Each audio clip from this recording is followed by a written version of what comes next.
On third down, Sluka looking long, and he's brought down. Once again, number 5 lined up on the left of your screen. You get him lined up on a tight end.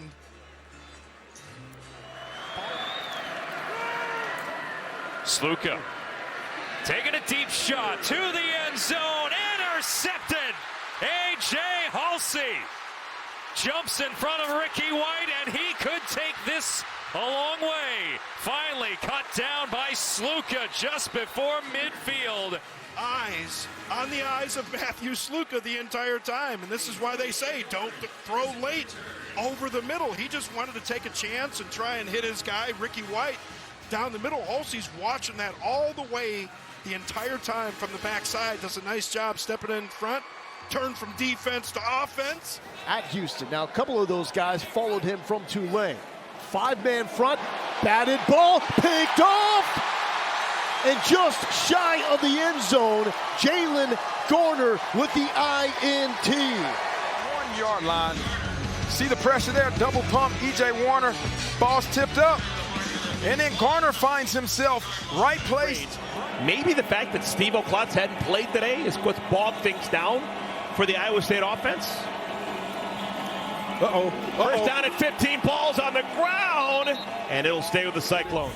Is coaching up these Houston Cougars big time, man. They are playing literally on the opposite side of the line of scrimmage, and you're tossing the ball into that scrum. Anything can happen, man. Look at the red jerseys on this side of the ball. I mean, they're in the backfield. Hanson was playing without Noel on the field. Becht in trouble, goes down. Anthony Holmes with the sack. Defense by Houston in the red zone. You can see Anthony Holmes is outside, right, and he's standing up. Does a nice job of coming inside. He's the second man in from the edge, and so that little wide 9 technique gave him the opportunity to go inside or out. This Cougar defense. Cooper followed Willie Fritz from Tulane to Houston. Little 3-man twist. Intercepted by Halsey.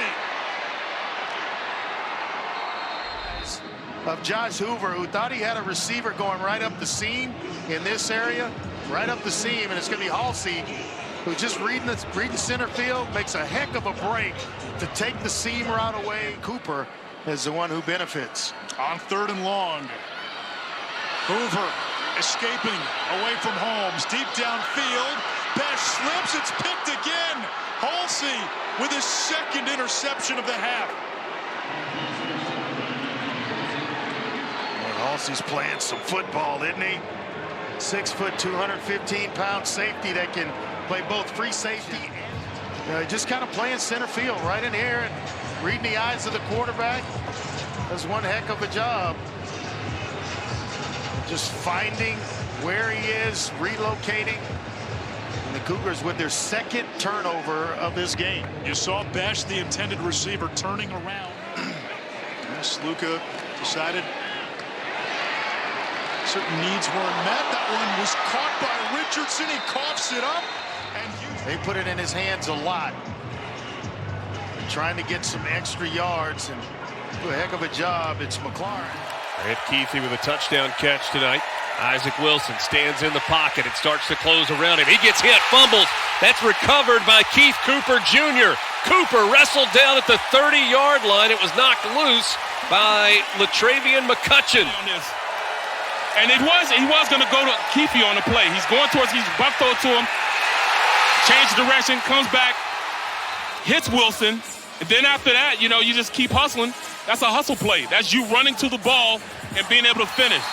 That hustle. They've been able to overcome adversity that they created and the adversity that Houston's been creating. Fafita. Dangerous passes picked off. The first interception of the night for Fafita. Big old mountain to climb, though.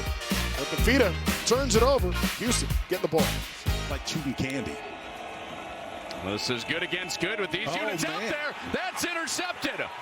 Wilson takes it away for Houston on the opening drive. I mean, Jeremiah Wilson is just sitting, squatting on this ball. He's got his eyes inside, never really took his eyes off of it, and Sawyer just threw it right to him. Sawyer Robinson looked like he was staring him down, and this back Baylor empties it out. Quick toss. It's going the other way. Second pick of the night. Jeremiah Wilson finishes this one.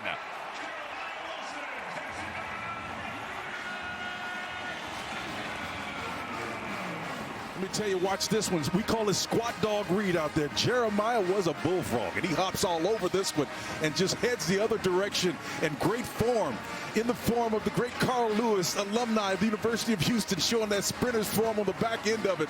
I'm telling you, man, they know the licks. Just outside the doorstep of the red zone, where they've had trouble all year. Play fake, pressure in the face of Robertson. He's wrapped up and swung down. For a reason, Jamal Morris, number 25, comes underneath, and he's freed. And when you leave this guy open in space as a Mike, he is a heat-seeking missile in the middle of this defense. Just a backside rush. Pressure. McCutcheon gets there with that four-man rush. That's all they needed to bring up fourth down. High technique and at outside, this position right here, right? This is called a wide nine technique. This arm under, I've seen this guy make this play 7-8 times this year. There's not a tackle in America that can cover him consistently on that move. He is so good at coming around the edge on that outside. You know, maybe those two games that followed, they don't lose that. Here's a 4th and 4. That's intercepted. Oh, no, Halsey with the interception. And Houston has a chance. They didn't get it. Houston was getting the ball anyway. But, I mean, I think at this point, we just talked about how the landscape is. 2nd and 13 for BYU.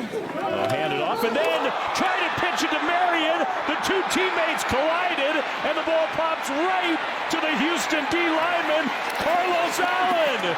Down the right sideline, inside the 20. To be there to take advantage of this opportunity. But these are the type of plays that have just plagued the BYU offense for weeks now. This is simply just a reverse. Poor job with the ball handling. Keelan Marion needs to be to the outside of LJ Martin. Instead, they collide. And Allen, what a huge play for Houston early on in the ball.